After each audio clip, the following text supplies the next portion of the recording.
সাবেক জেলা সভাপতি বাংলাদেশ জামাত ইসলামী নওগাঁ জেলার সম্মানিত জেলা আমির বিশিষ্ট আলেম বিশিষ্ট রাজনীতিবিদ নওগাঁ ৪ মান্দা শহরের জামাত মনোনীত এমপি পদপ্রার্থী জননেতা জনাব খন্দকার মোহাম্মদ আব্দুর রাকিব।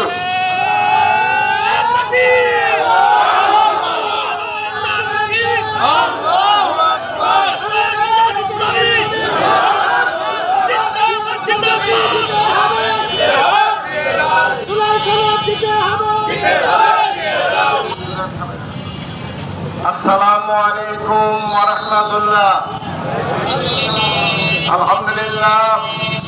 আলহামদুলিল্লাহ রাব্বিল আলামিন ওয়াসসালাতু ওয়াসসালামু আলা রাসূলিহি ওয়া আলা আলিহি ওয়া সাহবিহি আজমাইন। আউযু বিল্লাহি মিনাশ শাইতানির রাজীম। বিসমিল্লাহির রাহমানির রাহিম। ওয়াতাসিমু বিহাবলিল্লাহি জামিআন ওয়া লা তাফাররাকু। আলহামদুলিল্লাহ, বাংলাদেশ জামাত ইসলামী কেন্দ্রীয় কর্মসূচির আলোকে কেন্দ্রীয় ঘোষিত কর্মসূচি বাস্তবায়নের লক্ষ্যে বাংলাদেশ জামাত ইসলামী নওগাঁ জেলা কর্তৃক আয়োজিত নওগাঁ শহরের এই প্রাণকেন্দ্রে মানব প্রধান উপস্থিত বিভিন্ন পর্যায়ের নেতৃবৃন্দ, সম্মানিত কর্মী বাহিনী, জাতির বিবেক সাংবাদিক বন্ধুগণ, আইন শৃঙ্খলায় নিয়োজিত পুলিশ ভাই, অন্যান্য ধর্মাবলম্বী ভাইরা, আমরা আজকে কেন এই প্রখর রোদ উপেক্ষা করে নওগাঁর রাজপথে দাঁড়িয়েছি ইতিমধ্যে আপনারা অবগত আছেন, কে বলেন ঠিক কিনা? ইতিমধ্যে বাংলাদেশ জামাত ইসলামী সারা দেশে ৫ দফা বাস্তবায়নের জন্য বিক্ষোভ মিছিলের কর্মসূচি দিয়েছিল। সেটা সফলভাবে বাস্তবায়নের পর দ্বিতীয় পর্যায়ে আজকে মানববন্ধনের মতো একটি শান্তিপূর্ণ কর্মসূচি বাস্তবায়ন হচ্ছে। আপনারা দেখেছেন গতকাল রাজধানীতে বাংলাদেশ জামাত ইসলামী মানববন্ধন কর্মসূচি পালন করেছে।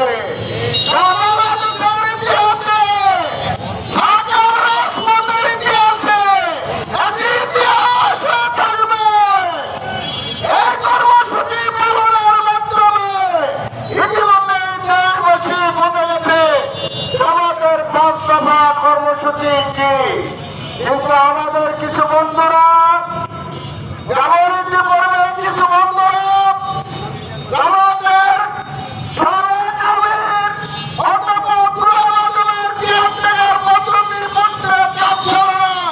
তারা বলছিল ৩ পাগলের আবিষ্কার কেয়ারটেকার সরকার। তারা বলছিল বাংলাদেশের শিশু আর পাগল ছাড়া কেয়ারটেকার বোঝে না।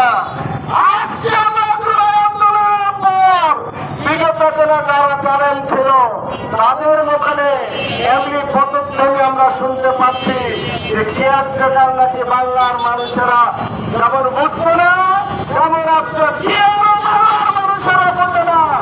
এটা আজকে নওগাঁর রাজপথে হাজার হাজার মানুষ কেয়ারের দাবিতে, ভোটের দাবিতে, জুলাই আন্দোলনের স্বীকৃতির দাবিতে, বিগত দিনে ফাঁসিদের চিরতরে তাদের রাজনীতি বন্ধর করে তাদের বাতিলের দাবিতে আগামী দিনে ত্রয়োদশ জাতীয় সংসদে ফিরফিয়ার নির্বাচনের মাধ্যমে সংসদ গঠিত হবে, তার দাবিতে আজকে রাজপথে দাঁড়াইছে। আজকে আমরা আজকে নওগাঁর কোন মানুষের স্বতঃস্ফূর্ত উপস্থিতি বলা যায় যে আগামী দিনে অন্তর্বর্তী সরকারকে একটা সিদ্ধান্ত নিতে হবে। তাহলে আগামী দিনে জুলাই সনদের আইনি ভিত্তি দিতে হবে, ব্যবস্থা করতে হবে। আমাদের বন্ধুরা হয়তো একটু শরম পেয়ে গেছে। তারা এতদিন বলতো জুলাই কি, জুলাইয়ের সনদ কি, এখন তারা জুলাইয়ের সনদ বুঝছে, তারা গণভোট চাচ্ছে। কি ভাই?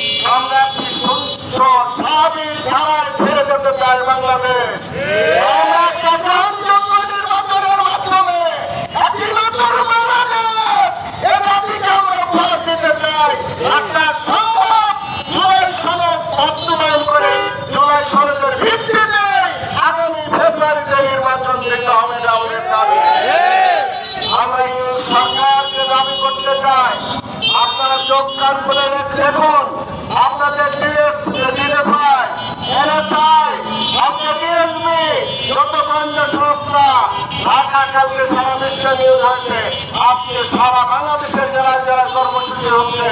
তারা দেখুন আপনি তাদের ভিত্তিতে রিপোর্ট নেন কতগুলো লোক আজকে এই 5 দফা দাবি বাস্তবায়নে চায়। দু চারজন বন্ধু বলবে যে আমরা এদেশের মানুষ কি আর বোঝে না, আমরা নির্বাচনের সাথে একদিনে 2 ব্যালটে নির্বাচন করব। এগুলো শুভঙ্করের ফাঁকি, এই ফাঁকি আর আমরা হতে দেব না। কি ভাইরা ঠিক কিনা? সম্মানিত ভাইরা, জাতীয় পার্টির ইতিহাস জানেন।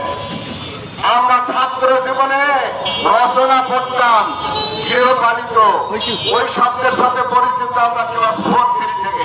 কিন্তু পরবর্তীতে রাজনৈতিক অঙ্গনে একটি শব্দের সাথে পরিচিত হয়েছে, গৃহপালিত। তথাকথিত হাসিনার গৃহপালিত বিরোধী দল ছিল এবং এই জাতীয় পার্টি সহ 14 দল যারা হাসিনার দোসর, যারা হাসিনার ক্ষমতাকে দীর্ঘায়িত করার জন্য ভূমিকা রেখেছে। হাসিনা যদি ফাঁসি খেয়ে দেশ ছাড়ে, রাষ্ট্র তাদের নির্দেশে থাকার কোন অধিকার আছে? আমরা চাই ওই হাসিনার দোসর, যাদের কারণে হাসিনা লম্পঝম্প করেছে, যাদের কারণে হাসিনা এই বাংলাদেশে দুষ্কর্ম সম্পাদন করেছে, নিরাপদ লোকগুলোকে গুম খুনের শিকার করেছে, আমাদের এই দেশ থেকে অর্থ লুট করে বিদেশে পাচার করেছে, সেই দূষর জাতীয় পার্টি সহ 14 দলের রাজনীতি অনতিবিলম্বে বন্ধ করতে হবে। জুলাই সনদ কার্যকারী করতে হবে। পিআর পদ্ধতির মাধ্যমে আগামী দিনে সবার জন্য সমতল মাঠ এবং ফিরফিরা নির্বাচনের ব্যবস্থা করতে হবে এবং তা ফেব্রুয়ারি মাসেই করতে হবে। আমরা দ্রুত ফেব্রুয়ারি মাসে নির্বাচনের জন্য ইংরেজ সরকার প্রয়োজনীয় ব্যবস্থা গ্রহণ করবে। আমরা আজকে এই মানববন্ধন থেকে আমরা আশা করছি, যদি সরকারের শুভবুদ্ধি উদয় না হয়, অতীতে আমরা আন্দোলনের সংগ্রামের মানুষ 15 বছর জেল জুলুম উপেক্ষা করে, নির্যাতন উপেক্ষা করে, গুম খুনে তৎকা না করে রাজপথে আন্দোলন করেছি। আমাদের যদি বাধ্য করেন তাহলে আমরা এই শান্তিপূর্ণ আন্দোলন ভিন্ন দিকে যেতে পারি। এ জনগণ, এদেশের জনগণ চায় শান্তিপূর্ণ ভাবে থাকতে। যদি জনগণকে বাধ্য করে তাহলে জনগণের দাবি বাস্তবায়ন করে আগামী নির্বাচনে তাদের ব্যবস্থা তারা নেবে। কি ভাইরা ঠিক কিনা? আমরা চাই জনগণকে আর ভিন্ন দিকে নিয়ে যাবেন না। আমরা চাই আজকে গরম উপেক্ষা করে, কঠোর রোদ উপেক্ষা করে, আমাদের গ্রাম থেকে প্রত্যন্ত এলাকা থেকে শহরের বিভিন্ন দোকানপাট বন্ধ করে আমাদের জনগণ আজকে স্বতঃস্ফূর্ত ছাড়া দিয়েছে। জনগণের দুঃখ দুর্দশা বুঝবে, জনগণকে আর কঠিন আন্দোলনের দিকে নিয়ে যাবেন এই সরকার। এই আশাবাদ ব্যক্ত করে আগামী দিনে জনগণের এই অধিকার, জনগণের এই দাবি, আজকে 5 দফা দাবি আর আমাদের দাবিতে সীমাবদ্ধ নয়। কি ভাইরা ঠিক কিনা? আজকে 5 দফা দাবি ইতিমধ্যে জনপ্রিয় দাবি এবং সারা বাংলাদেশের মুক্তিকামী মানুষের দাবি, শান্তিকামী মানুষের দাবি, নতুন বাংলাদেশ দেখতে যারা যাচ্ছে তাদের এই দাবি, আগামী দিনে একটি মানবিক বাংলাদেশ কায়েম হবে তাদের এই দাবি। শান্তিপূর্ণ চুরি, ডাকাতি, হত্যা, সন্ত্রাস, দুর্নীতি, লুটপাট, দাঙ্গা বন্ধ করা চাই, তাদের আজকে 5 দফা দাবি এ সরকার মেনে নিয়ে দ্রুত নির্বাচনী ব্যবস্থা দিকে এগিয়ে যাবে।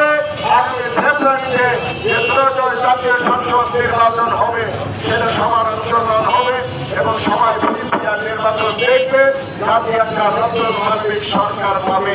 এই আশাবাদ ব্যক্ত করে আজকে যারা আমাদের এই আন্দোলনে নওগাঁবাসী, আমার নওগাঁর আপামর জনসাধারণ, নওগাঁর শ্রমিক, মেহনতি মানুষ, নওগাঁর রিকশাওয়ালা, ঠেলাগাড়িওয়ালা, এই চার্জার অটোওয়ালা এবং আমার পুলিশ বাহিনী, আইন শৃঙ্খলা বাহিনী নিয়োজিত অন্যান্য সংস্থা, গোয়েন্দা সংস্থা এবং আমাদের সাংবাদিক বন্ধুরা এবং আমার দলের নেতা কর্মীরা আজকের এই প্রোগ্রাম শান্তিপূর্ণ বাস্তবায়নের জন্য যে সহযোগিতা দিয়েছে, মহান মাহবুবের দরবারে দোয়া করি আমাদের সবার শ্রমকে মহান মাহবুব কবুল করে এই দেশকে একটি কল্যাণ কল্যাণকর মানবিক শান্তিপূর্ণ রাষ্ট্রে পরিণত করার জন্য কবুল করুক। আগামী দিনে দেশবাসী একটি শান্তিপূর্ণ, সবার জন্য মঙ্গলজনক মানবিক একটি রাষ্ট্র দেখার জন্য মুখে আছে। আমরা সেই প্রত্যাশায় রইলাম। আমরা সকলকে ধন্যবাদ দিই। আবার ওই সরকারকে বলি, দ্রুত আমাদের দাবিগুলো পূরণ করে আপনি প্রয়োজনীয় ব্যবস্থা গ্রহণ করবেন। আসসালামু আলাইকুম ওয়া রাহমাতুল্লাহ।